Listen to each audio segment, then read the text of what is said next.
quickly, I got PowerPoint, you got my PowerPoint, so we'll pull it up in a bit. Yes. All right, let's talk about our event on Saturday. Obviously, I come in, I'm only in here for 15, 20 minutes, and I go into the op. But I do, Thomas and I were watching several videos of some of you guys. I didn't get a chance to watch all of them, and then I got a lot of feedback from people that were here, just in terms of making adjustments to how we run our events, trainings. Obviously, Super Saturday is a big part of that. Recognizing our top producers, etc. So the overwhelming consensus was that people enjoyed hearing some of the newer people. Right? Now, obviously, we have to have a standard because we don't want to just put anybody up there. Hey, this person, thought about doing some activity, so they should talk about it. Right? Stop.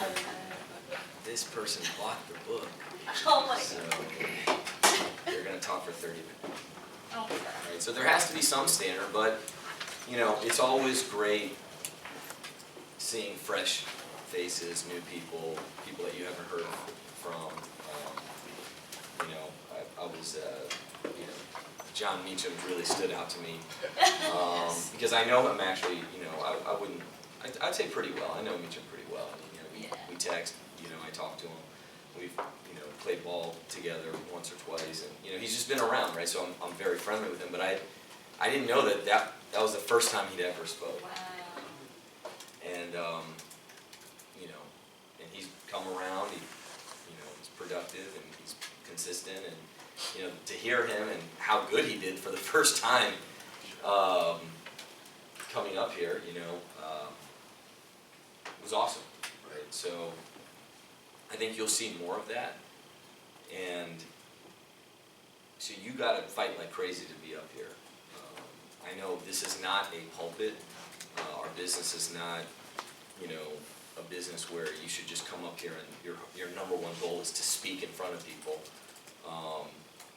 But it is a form of recognition, and I think a lot of you have really cool and incredible things to say, and I know for a fact many of you will impact greatly to our people. Like, what you will say is better than a lot of the other things that I say personally, and then our other veterans say, because it's just going to come across differently. But you do have to earn it. All right? So I thought, the meeting was great. I thought, in terms of the format,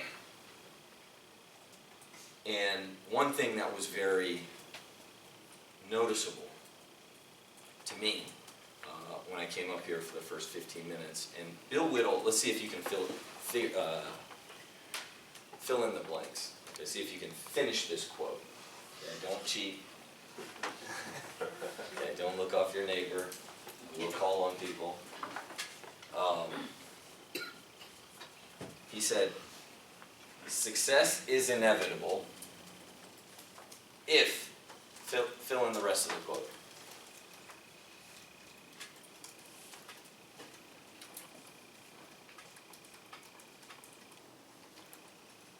Success is inevitable if.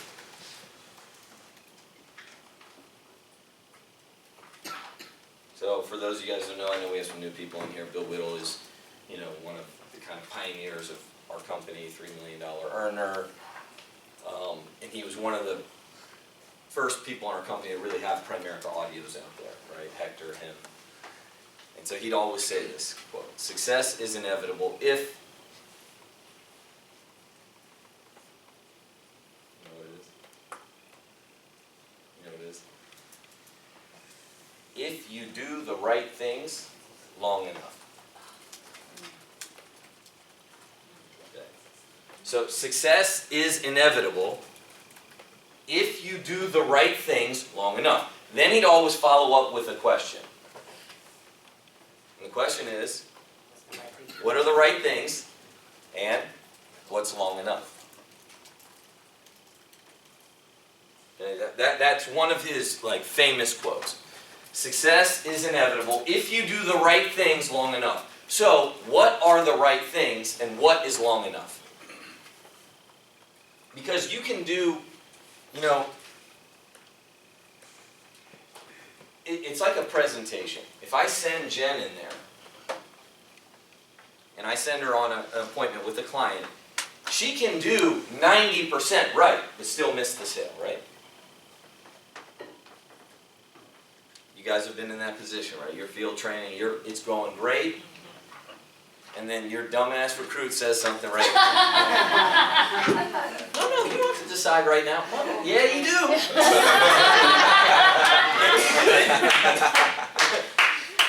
No, think of it. It's just no. This is just for training.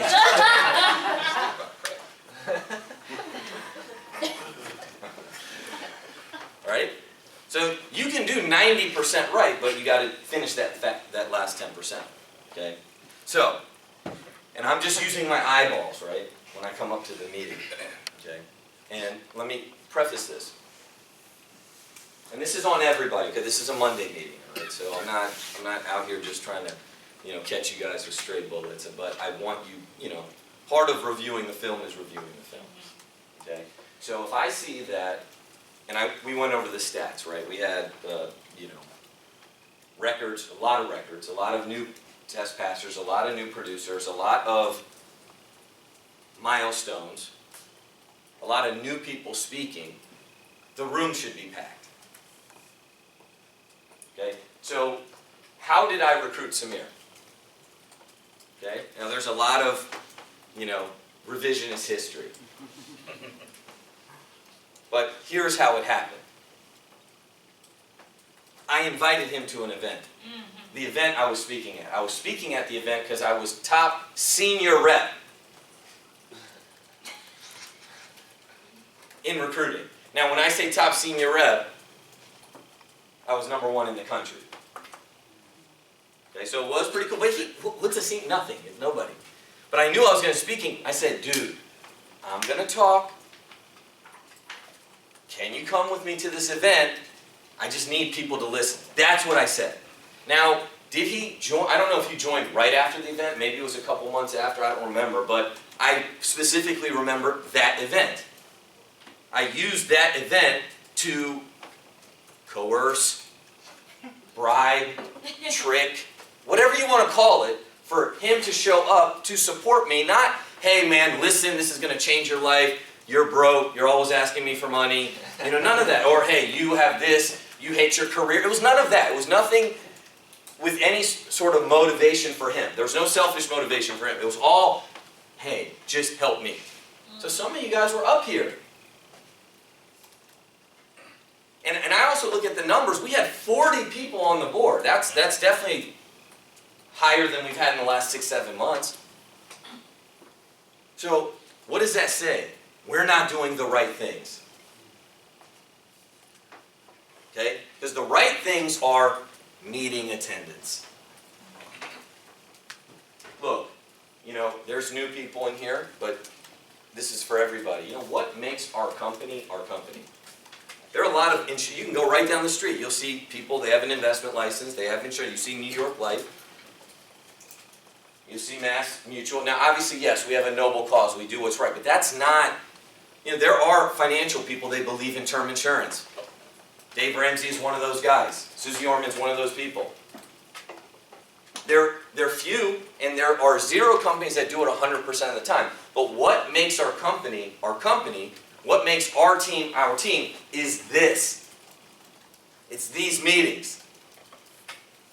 It's, we're going to go over our scoreboard, and this person's getting promoted to district leader, and who has the most guests, and introduce, and clap, and why'd you get started? What'd you say to get your guest out? All those things.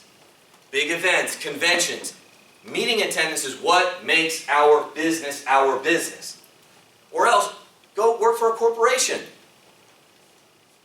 But if you want to build an organization of part-time, like crusaders that are fighting, that are like you guys, like us, showing up no matter what, it starts in these meetings. This is where it happens. I was telling a story yesterday, right? I was talking to Sushil, right? And we were talking, and I was like, look, and I know this is going to sound very funny, because, you know, I'm 44 years old. I'm still talking about high school. But that just shows you the trajectory of my life.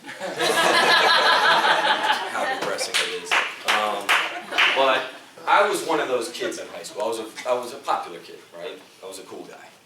Right? Like, I would never be friends with you. We're lucky for this business to get to be graced with me, right? Oh my God. But I'm joking. But you know, Samir knows. Like, our friends, they were like, especially like some of my friends, they were like the real, like, quarterback of the football team, played on the point guard of the basketball team. We were I wouldn't call us like bullies, but we definitely were cool guys. Oh my God. Okay?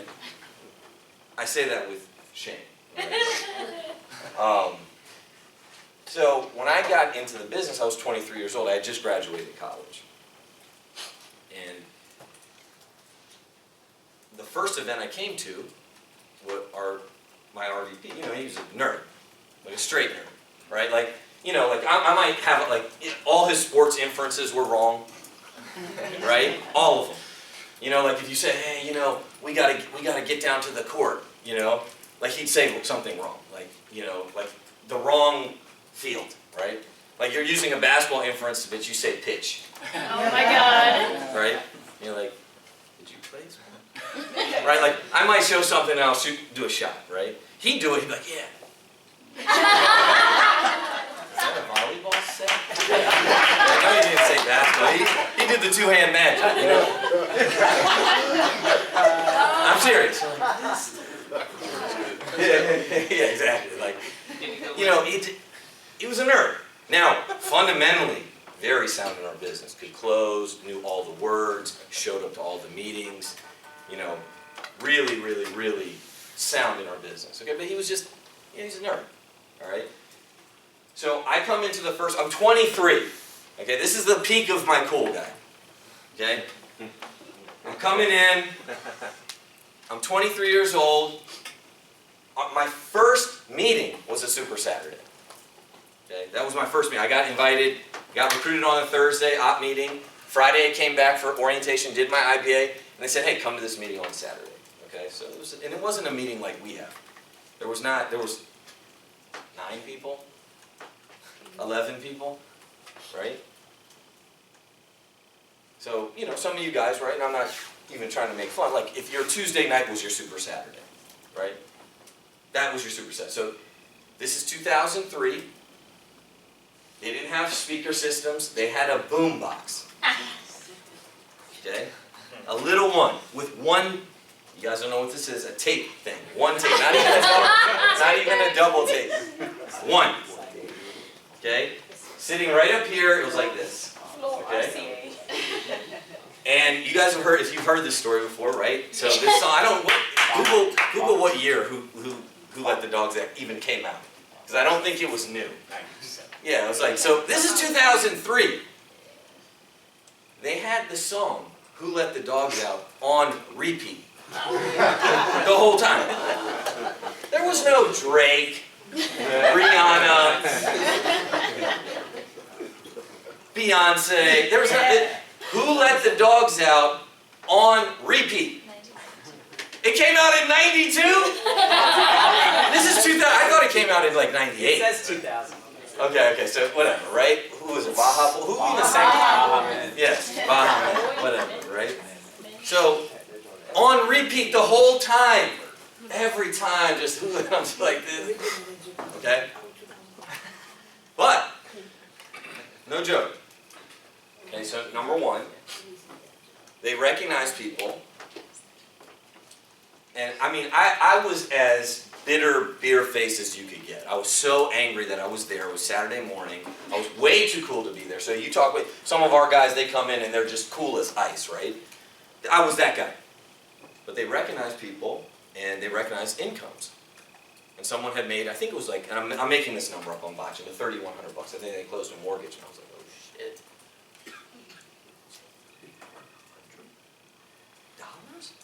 $3,100? That's what they made last month. This dude, and then he went up there. He had a job. And then he spoke. And you know, he spoke, and he actually did a good job, right? I mean, I was very critical of it, but I was like, they laughed at that? I'm hilarious. I could be way better. I started thinking in my head, man, I mean, yeah, these guys will worship me, you know. Oh my Great. God. I'm gonna go up there, and I'm gonna own this whole thing. That's how my head went. And I liked the meeting. I liked the clapping. I liked the recognition. I liked what this guy said. And for some reason, I wanted to come back. I wanted to get to the front of the room. I asked the right questions. How do you get to the front? Did I want to build it a little on my own? Absolutely. I think anybody wants to do that. But, see, the right people, when they're exposed, they catch it. And if they're not the right people, they're not the right people. I get it. But if they don't see those meetings, you're fighting a fight with like no weapons, right? Your weapon in the business is the meetings. That's what you have. That's what you get. I couldn't recruit Samir, man. He just, whether he was, now maybe I could have pressured him to starting, but the event just did something in his mind. It just did something to him. And then, and you think about, and I'm putting things in perspective, okay? So, you think about one meeting on Super Saturday, okay, for us, and I think every event's a big event, so you should try to get people here every Saturday, and how you preface that, right? If you beg people to join, you got to beg them to work. If you tell them they don't have to do anything, and then you try to get them to do something, it's hard. So you got to have the right balance, right? Hey, this is what I expect of you, right? And I've gone both sides. I've been really nice. I've been really tough. I'm probably a little bit too nice now, and I need to get a little more to the middle. But if I hire a Val on the premise that you never have to come, you never have to show up, you don't have to do anything, you're going to make $1 million. Well, then when I have to tell her she has to work, she's not going to want to work. And then the frustration just gets moved down the road, right? I mean, the little rubber hits the road later, as opposed to right away. But anyways, so we had multiple meetings in our office. I remember, for, decades, we'd go to Maryland once a month, twice a month. And I'm not talking about the old millionaire meetings with Warren Buffett. Hundreds of thousands of dollars, we'd still take people to Gaithersburg. You guys remember this. This is before COVID. Nobody likes driving there. Yeah. 270 in the morning. We did it. I don't need to do it. We did it every week. Not every week, but once a month. Super Monday, we go just because we understood bigger, environment, people, commitment, driving, getting our guys battle tested. Because this business, while it's simple, it's not an easy business, and you got to be good to do the business. And showing up is like the ante before you even get, Bruce said this too, this is another quote about attendance. He said, the business is all about making adjustments, and people make those adjustments at meetings. So if they don't show up to meetings, they're dead because they can't adjust.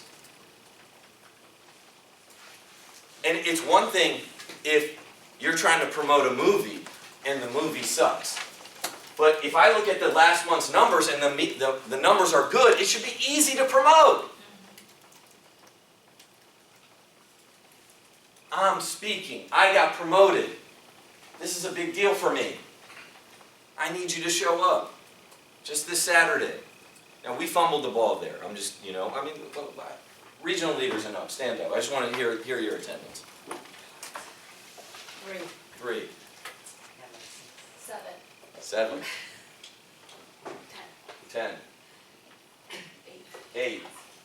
15. 15. It's not enough.